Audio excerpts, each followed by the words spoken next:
Welcome back to War Thunder and welcome to my first impressions on the patch 1.67. I had sadly no opportunity to go on the dev server and to look at the vehicles there, but that was not the worst thing that could happen because simply so many changes were made between the dev server from what I've seen from other YouTube videos and what people have told me and what we actually see now on the dev server. A lot of new implementations are there, and the overwhelming part of them are good or at least not bad. So, first of all, the new patch 1.67 Assault. Well, it brings the usual stuff of me having to respade certain planes or tanks, especially the Japanese ones get a few more rocket options on some of their tier 4 fighters, and I will have an in-depth look at that. And then there was also the Ki-45 Otsu that now has an AP belt for its 37mm cannon. Not sure how useful that is, but it's literally better than nothing. But how good it effectively will be, we will see. Then there are the Ki-67s, the Ki-67 1Co and Otsu. Those two planes are a bit weird to me.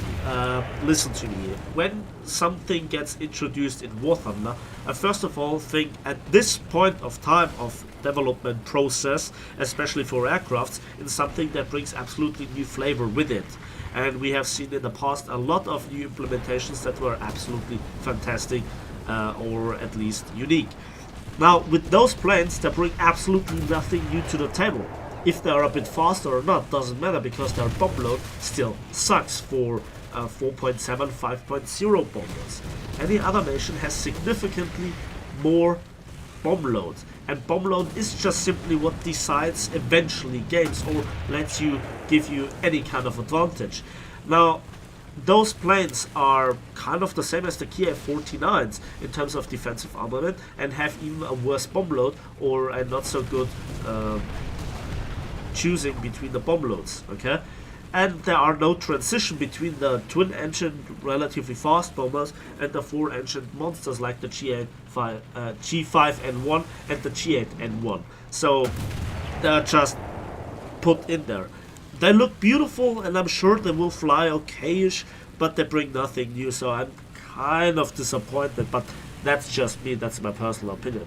For Japanese tanks, well, those two tanks, I'm not really interested in them. They bring nothing new to them, and they cost 380,000 research points each. Wow. Wow. Yeah, then for Britain, that's interesting. First of all, the aircraft. And I'm really looking forward to fly the Lincoln. The Lincoln B Mark II looks... It just looks fantastic. I love big four-engine bombers. And the defensive armament with Hispano cannons, I think that's a new one. The bomb load is kind of underwhelming, especially when we look at what comes previously in the tech tree, like the Lancaster. It doesn't come even close to that bomb load. But yeah, how it flies, we will see, and I will probably make a video on it once I unlock it. By the way, in the background you see the unlocking process on the Soviet tanks. More on this in a moment. The KV-220 has a fantastic supercharger sound. Thumbs up, Gurchin. I want to have more of that. I want to listen to more of that. So then for tanks, I played the Conqueror and the Conway to spade them and to get the bonus research points for finishing the tier upgrades. And up until this point, in like 10 matches or so, I gathered 90,000 research points because of that. So the FV4005 is halfway through. So yeah, maybe next week this thing is unlocked together with the Centurion Mark 1. You will probably see anytime soon a tank review on that. That brings me now to Russia, Su-51, we will see. Then there's also the AAA, the 29K. Looks interesting. The stats in terms of the gun look absolutely fantastic. We will see how it points out. Then for planes, I do not really have unlocked anything or played anything so far. For Germany, well, I had to respec the Ju-88A4, and it was just the combined battles. That was kind of the first time that I spaded a plane by taking it out into combined battles. The Sturmpanzer 2 with the 150mm balance device. Oh boy, that thing is fun. Yeah, it's really strong for 2.3, but it has its limitations. Then USA, America. Well, the T-32 again. It takes a while to unlock 220,000 research points. That will take a while, and I'm very interested how the ammunition actually performs. I took it out in the test drive, and the AP shell seems to fragment a lot. I mean, a lot. But that's just the test drive, and you know that does not really give you a good impression what's going on in terms of actual battle performance. So I have to test that out. But it will take a while to unlock that, and yeah, that will take a while. So what's new? Then first of all, visually, the flame exhausts. Or the exhaust flames. They are just looking absolutely amazing.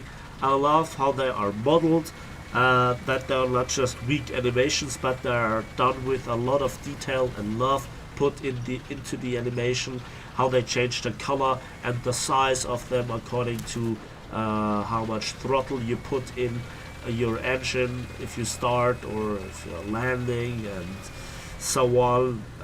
Also the mixture seemed to have a role in that. I absolutely love it. I made some test flights at night and so on, or when I played a few matches with the Japanese planes. It just, I love it. I love it. Big thumbs up. That gives so much more feeling to flying planes. I absolutely love it, if I have mentioned it so far. Then yeah, respecting the Japanese fighters will be a lot of fun, I guess. But again, the matchmaker today was a bit off. We had so many mixed battles in tanks and in aircraft. It was hilarious. But I guess that's the patch day. Many people just jump around between the nations, and you know, they're everywhere. But I think it's good that we saw a lot of new implementations and options to fly out aircraft or to drive out tanks that you already had spaded, and now so that the usual spam is not that intense as normally. But then there were also hyper-aggressive players. Now, I recognized this when I played my Sturmpanzer 2, that there were a bunch of players squatted up together, and they were very good. They were on my team. I got no kill. They just crushed the enemy team. And I saw that also in a few matches at higher tiers. So that just tells me that a lot of players are very good organized, and that they just want to go through certain spading programs or spading processes as fast as possible. And when you get 10-12 kills with a Panzer IV, you know, you are good. And I think that just shows us that a lot of people have researched entire tech trees and then just go back to spade them while they do certain other things and just play certain planes or tanks that they really like, if they are done with the spading process. So that then brings us to the gun stabilization, and I'm not sure if I mentioned it with the British tanks, but I definitely played a few rounds with the Chieftain as well, because I have a talisman on it, and it just is amazing. When you are under a certain speed, I think it's 20 kilometers an hour, you just are point on, and you just can play it like in arcade. And that then brings again a bit of a power creep into 6.7 battles, because certain German heavy tanks don't have that, and they wobble around for so long up until the point that they just receive the shot, and then they are crippled, they receive another one, and they are dead, which is not really nice. But hey, this is just how it works. So again, this is a good aspect for the Chieftain. I think the Conqueror and the Conway played them as well very nicely. I'm not sure if they are in they profit from this as well, but it seems like that. What I really don't understand was the hash nerf. First of all, the Conqueror, the Conway, and the Chieftain got a little bit of a buff for their 120mm hash shells from 150 to 152 millimeters, so not a huge change there, but for all of the L7 guns and variants we saw a reduction to 127 millimeters of penetration from 150 for the hash shell in the Type 60 SBRG with its formerly 106mm gun. So yeah, even the British hash, which had 5 millimeters of advantage over every other nation's hash shell, has now the same penetration as any other nation, as far as I can tell, which is kind of a shame.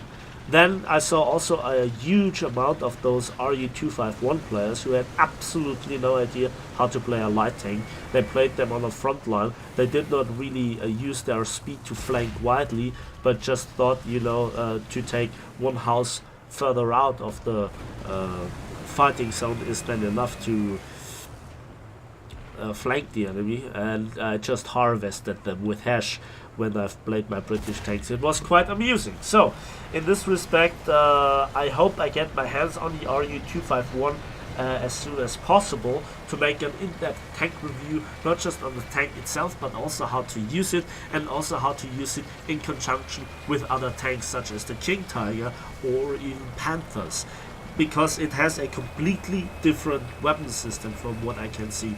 And as well, again, the power creep, 320mm heat FS shell at 6.7.